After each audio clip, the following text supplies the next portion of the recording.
Olá, navegantes. O programa Beira acontece uma vez por semana, uma vez por mês, uma vez por ano, quando a gente tem necessidade de discutir alguma coisa. E dessa vez, o programa Beira foi visitar o filósofo, poeta, escritor e diversas outras coisas chamado Clailson de Carvalho. Clailson é filósofo e a gente foi tirar algumas dúvidas com ele que eu acho importante a gente compartilhar com você. Então se ligue e não sai daí. Não perde esse episódio, que ele foi feito especialmente para você. Meu senhor, minha senhora,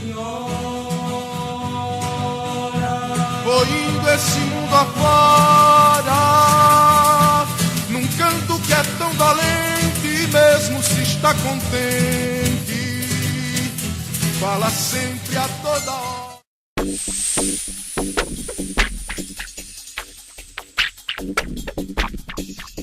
Sobre o atual processo político do Brasil, eu vejo assim a disputa entre ideologias. Eu não concordo com as pessoas se matarem ou se sacrificarem sem entender do que se trata. Eu acho super complicado, o processo político é mais ideológico do que concreto hoje. E eu tenho preferência partidária, eu não quero revelar, até porque para não induzir, para que não seja um processo de indução a alguém. Dizer, o Clailson falou, eu quero votar em tal, mas eu acredito numa democracia, eu ainda acredito. Acredito na força do fazer, acredito que ainda vai existir um espírito comunitário. Eu sou muito a questão de legalizar o ser, legalizar todo tipo de ser para que possa constituir a sociedade.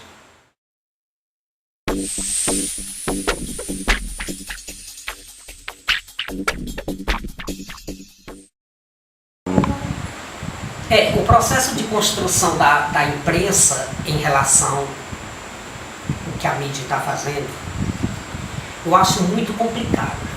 Primeiro, personificar, tornar personificado o ser. Eu acho a mídia tem uma grande parcela de culpa naquilo que leva à casa da pessoa, a projeção da imagem, a formulação de ideias sobre algo.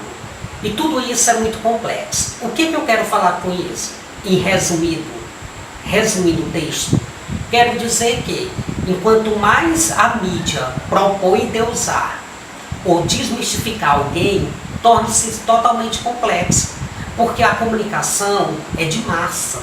A maioria não tem estrutura, por sua vez, para interpretar todas aquelas informações, o que pode causar, no momento, confronto de ideias. É o que a gente está vendo no atual cenário que a gente olha, é todo esse confronto de ideias. Eu nunca vi tão atualmente utilizar a palavra fascismo como a gente está vendo. Há uma briga ideológica entre os que dizem ser de esquerda e os que dizem ser de direita.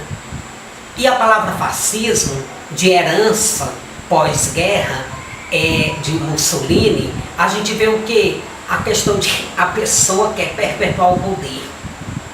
Isso tudo é muito grave. As pessoas estão tornando intolerantes, seja pela questão política, moral ou religiosa.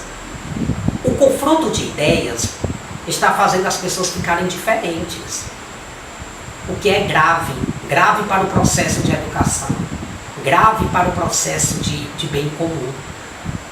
A política perdeu, ou está perdendo, o caráter comunitário.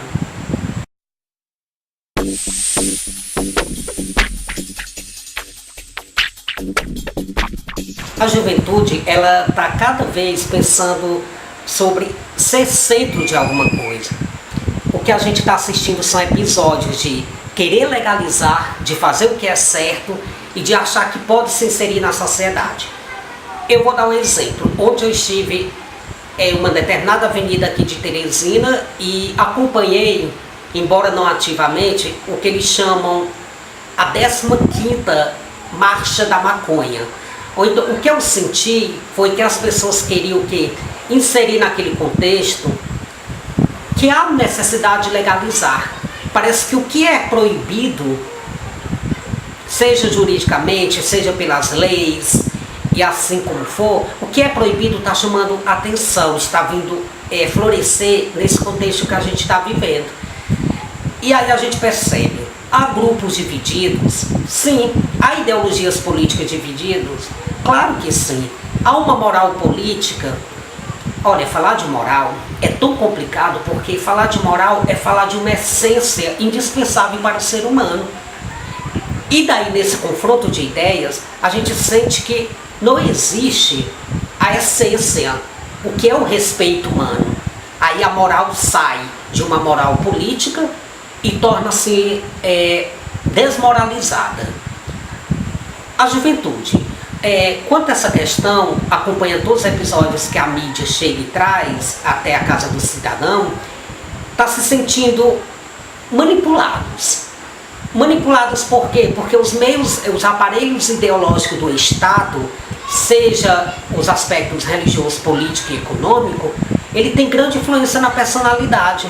Ou então, você pega uma imagem editada, você pega uma imagem que não seja legítima, visível, que a voz foi cortada e que há toda uma edição, pode necessariamente ser interpretada de várias maneiras. E isso a imprensa está trabalhando com o que ela tem de mais específico e importante, que é o poder ideológico. Que são os aparelhos ideológicos do Estado que faz, por sua vez, uma reestruturação no pensamento da juventude. A juventude está escrevendo menos, lendo menos, o que é muito complicado. Não gostando de filosofia, o que é muito complicado. Até temos a reforma agora do Ministério da Educação e Cultura sobre a questão de abolir a obrigatoriedade de sociologia e filosofia da grade curricular. Isso tudo representa um retrocesso para a comunidade. Para uma comunidade ou para uma sociedade. Tudo isso se chama retrocesso. Porque o ser humano vai deixar de pensar, não vai poder criticar, porque a crítica, ela é construtiva, ela é necessária para que forme a cidadania. E diante de tudo isso, tirando uma sociologia que trabalha a estratificação social, de que o aluno necessariamente entende em qual contexto econômico se encontra, e que as mazelas são formadas pela estratificação social e pela opressão do capitalismo, não conhecendo esses fatores, vamos ter que tipo de cidadania? E quando sufocam, tiram de vez a própria filosofia, o que a gente vai construir? Pessoas que não conseguem interpretar a sua conduta dentro da sociedade. Vejam bem, sacrificar disciplinas que são necessárias para despertar a autocrítica é complicado. Me lembra um país onde se retorna uma ditadura. E o país teve ditadura, 1964, que conta com a própria ditadura. Aí que a gente vê uma briga grande entre pessoas, seja de que classe, querendo retrocesso. Uma ditadura que pode chegar. Uma falsa moralidade familiar, que isso é grave. A questão da própria ideologia que mexe com a sociedade. Tudo isso são fatores que vai culminando e chegar um tempo que temos que refletir.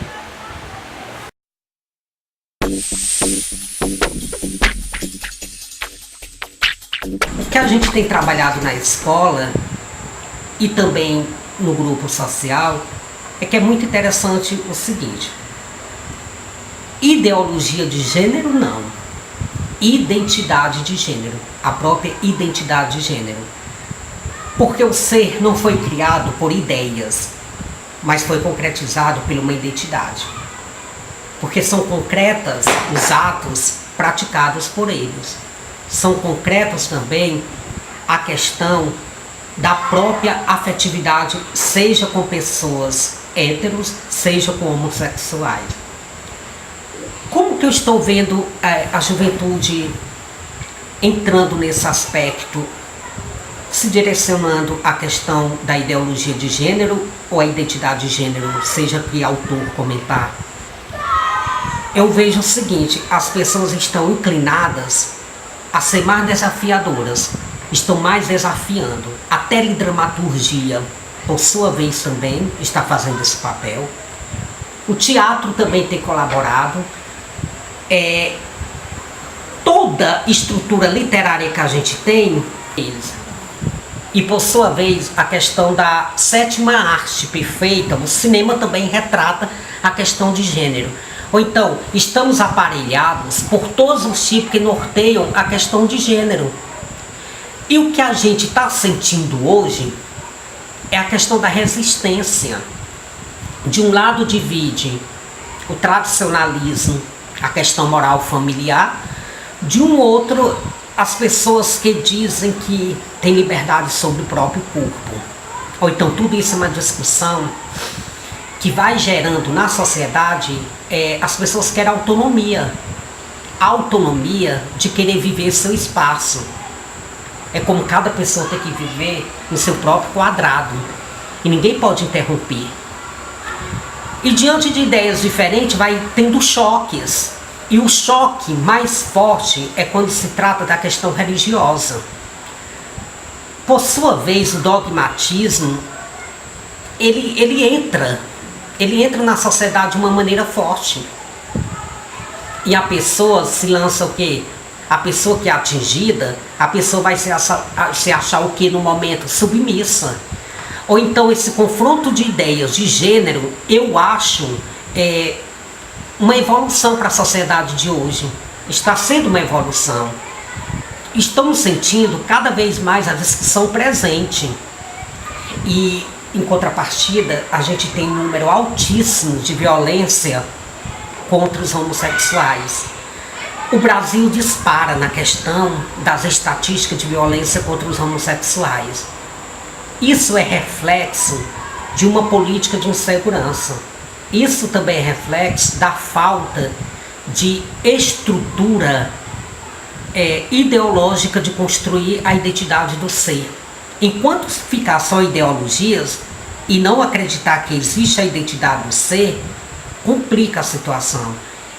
Então, o nível de violência aumentando, principalmente nas grandes metrópoles. A gente teve um caso emblemático em Fortaleza, que foi a nível nacional, que os acusados também já foram a júri popular, no caso de Dandara. Tivemos outros casos emblemáticos que, por medida ou outra, eu prefiro não falar. Mas, no entanto, aquilo que a imprensa tem nos repassado é um momento de angústia, um momento que necessita de políticas públicas para que possa amenizar esse tipo de sofrimento. Do mesmo jeito que tem aumentado a violência contra a mulher, do mesmo jeito também, paralelamente, tem aumentado a violência contra os homossexuais, seja masculino ou feminino. E aí, são vidas humanas sufocadas por uma tragédia urbana. Como que fica a questão? Como que a gente pode resolver? Será se o Estado, tendo sua tutela, é somente o Estado que tem culpa de tudo isso? A sociedade, a formação familiar não entra nesse contexto? Tudo isso são momentos de questionamento.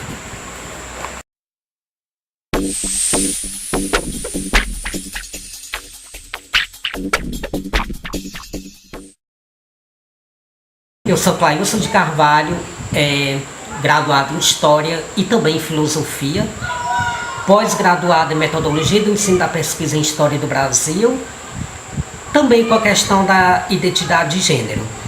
Eu acredito numa sociedade estruturada de um bem comum. Eu acredito que nós chegaremos a esse ponto, desde que cada ser humano compreenda a ideia do outro. No momento que você adentra brutalmente a ideia de um outro ser, você realmente não respeita o limite humano.